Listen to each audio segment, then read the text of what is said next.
Bonjour les amis, j'espère que vous allez bien et que vous avez passé une bonne semaine. Aujourd'hui, nous allons parler du calvaire d'être assistante maternelle. Et oui, et oui, et oui, et oui, et oui. Je vais vous citer, si vous avez envie de faire ce métier, si vous avez envie de le pratiquer, c'est très très noble comme métier. Voilà, il est comme tous les autres métiers. Mais je vais vous parler de certaines facettes dont vous devriez prendre note avant de commencer. Alors, je vais vous raconter simplement le calvaire d'une assistante maternelle, bien sûr. Après le générique, let's go!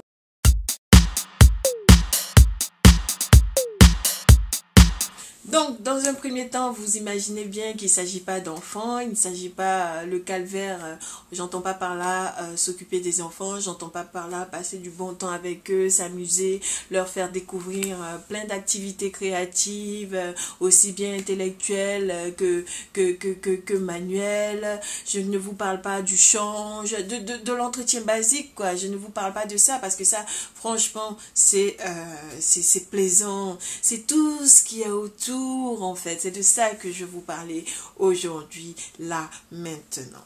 Ok? Donc, en un, c'est compliqué d'être assistante maternelle parce que il va falloir être un très bon agent immobilier, oui, oui, oui, vous montrez votre salle de bain, votre cuisine, vous montrez tous les endroits où l'enfant ira jouer, ok? Donc, bien sûr, hein, c'est pas la maison ou l'endroit qui fait l'accueil de l'assistante maternelle. Votre logement se doit d'être propre, respecter les normes de sécurité et tout.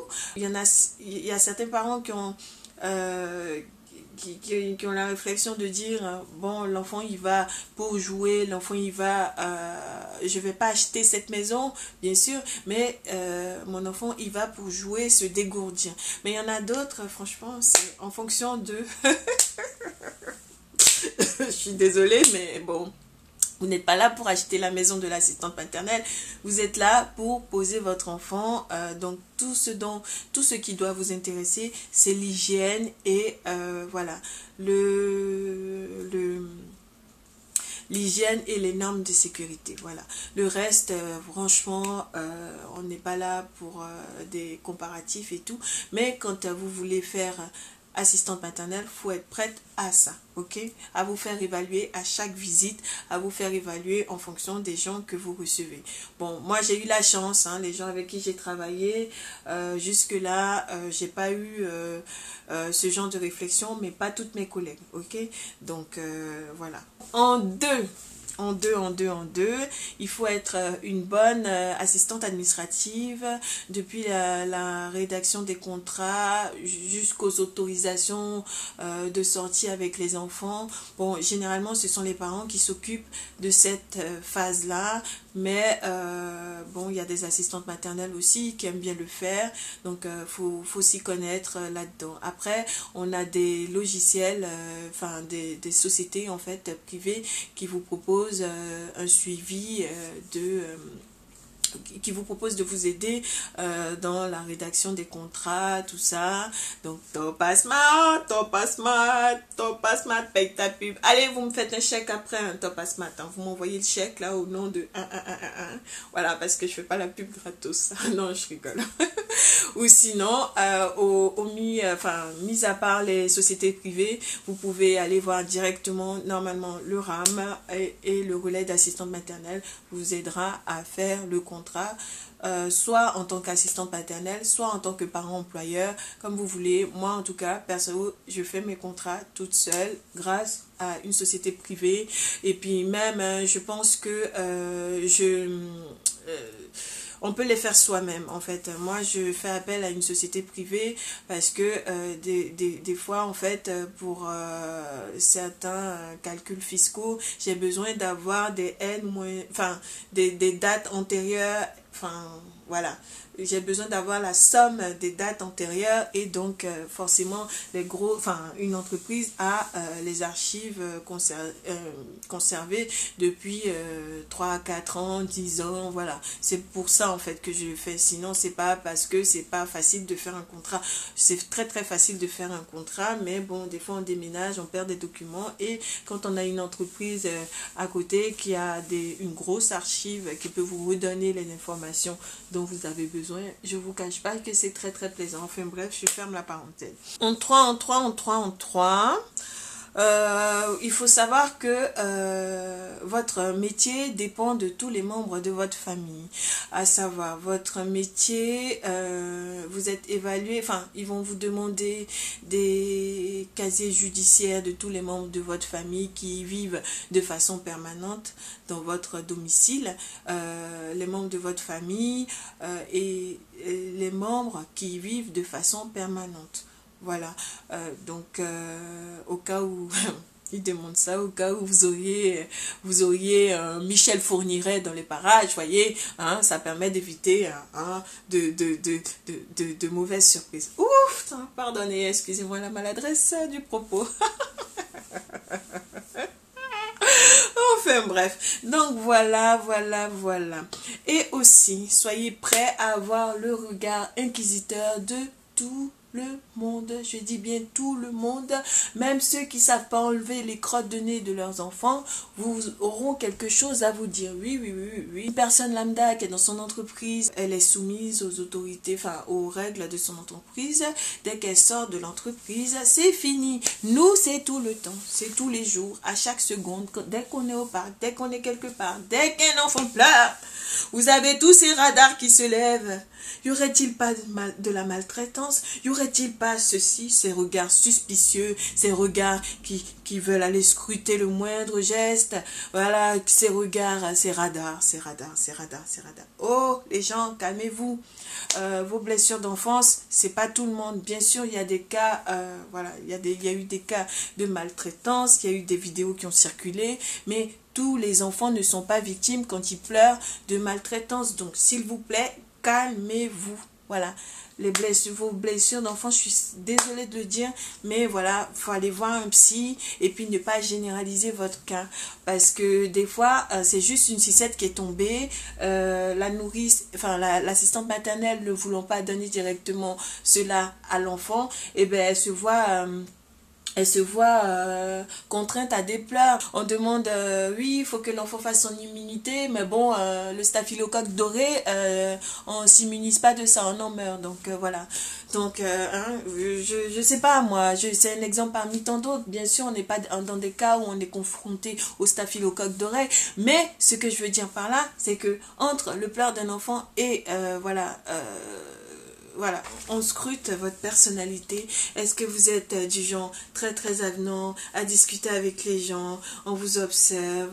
Vous avez intérêt à pas avoir un visage fermé. Vous avez intérêt à pas être une personne calme qui aime pas trop parler, parce que sinon, c'est pas vous qu'on va choisir. Parce que si votre visage est trop fermé, malheureusement, vous avez un faciès qui est trop fermé et que malheureusement vous n'aimez pas, enfin, c'est pas que vous n'aimez pas aller vers les gens, mais il y a des gens qui sont un peu introvertis, donc ils vont aller vers des gens qu'ils connaissent, ou bon, après vous me direz, pour connaître les gens, il faut aller vers les gens.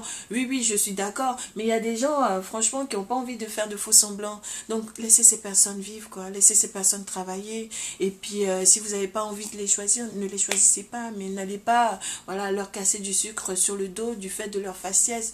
Moi, je sais que perso, je suis une personne, j'aime pas trop rigoler bêtement.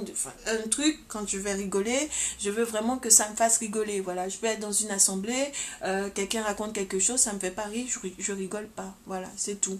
Et ça veut pas dire que je suis fermée, ça veut pas dire que, voilà, les mielleux, c'est très bien pour vous. Les souriants, c'est très bien pour vous. Mais laissez aussi les natures, c'est très bien pour nous, s'exprimer. Merci.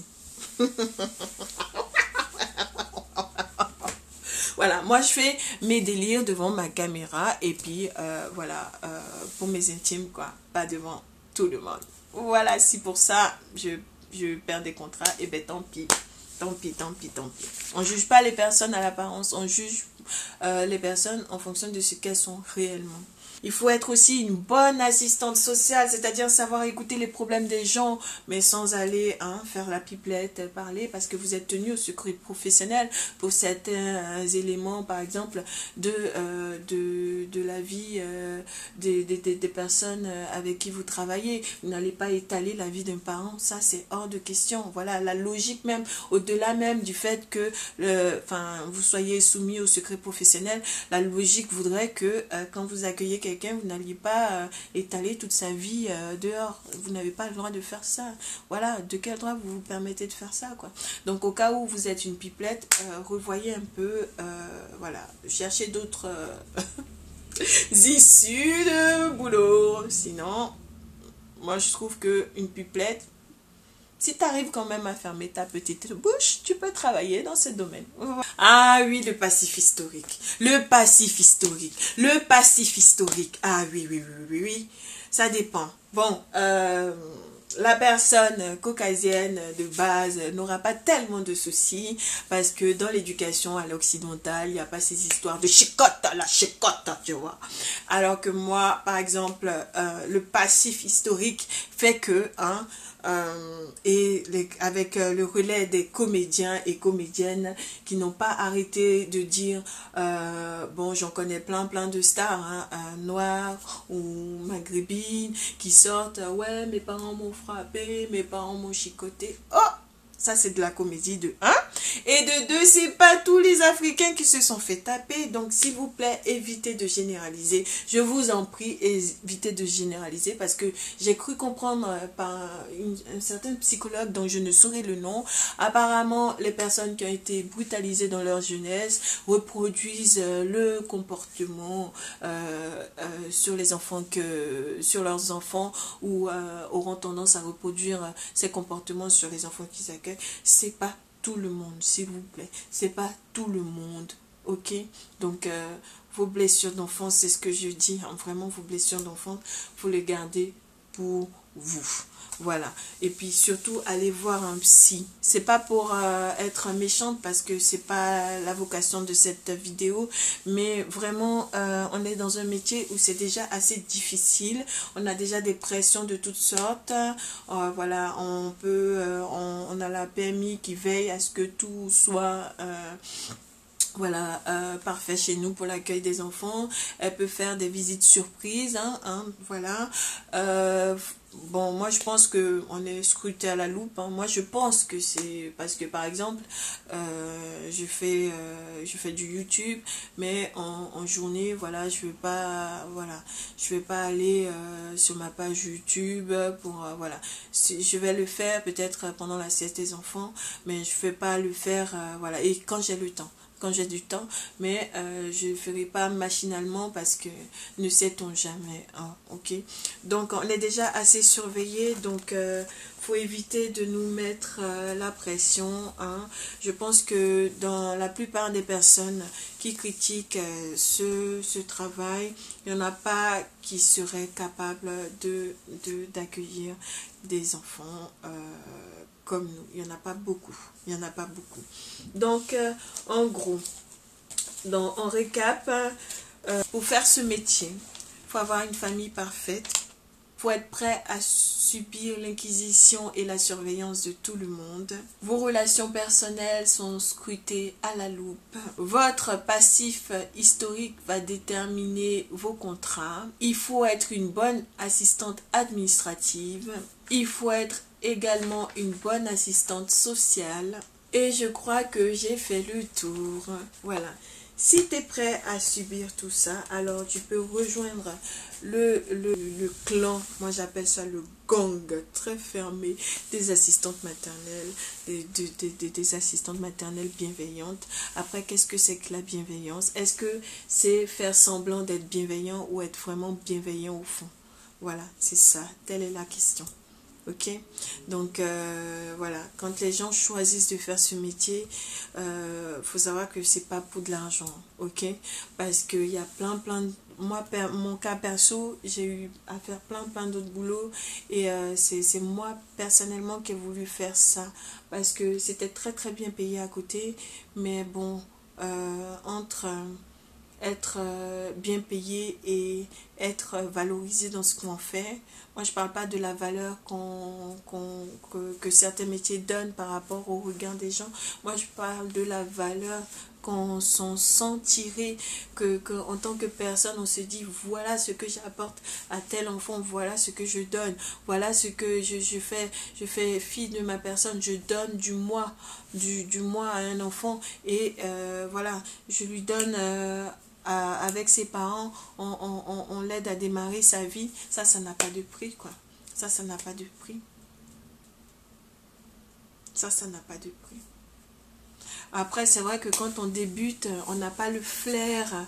Quand on débute dans ce boulot, on n'a pas le flair des anciennes qui savent, voilà, qui savent dire non à certains contrats parce qu'elles savent très bien que ça va mal se terminer.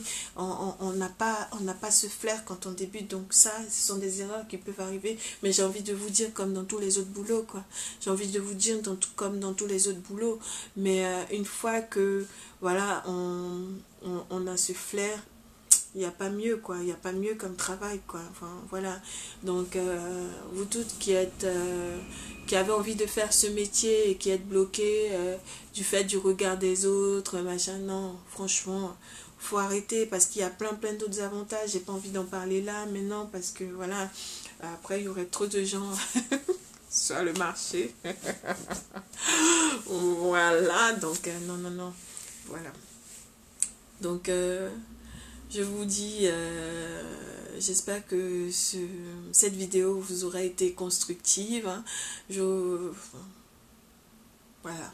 J'espère que cette vidéo vous aura été constructive. Je vous fais plein de bisous et puis je vous dis bonne semaine et voilà. À bientôt les amis. Et surtout, respectez votre assistante maternelle parce que voilà, ce que vous aimerez quand on vous fasse des choses, ok, très bien, ben faites-le aussi aux gens avec qui vous travaillez, c'est très important. Moi perso, j'ai eu la chance enfin là pour le coup dans mes contrats cette année, j'ai eu la chance d'avoir des parents voilà qui sont cool voilà, qui sont respectueux, très respectueux de mon travail, respectueux de ce que je peux apporter à leurs enfants, respectueux, voilà. Et c'est pas le cas de toutes mes collègues.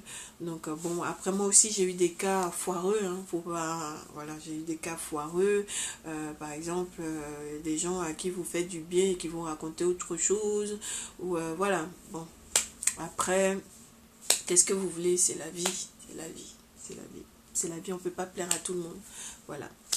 C'est la vie. Bon, je vous dis bonne semaine et à bientôt les amis. Bye bye.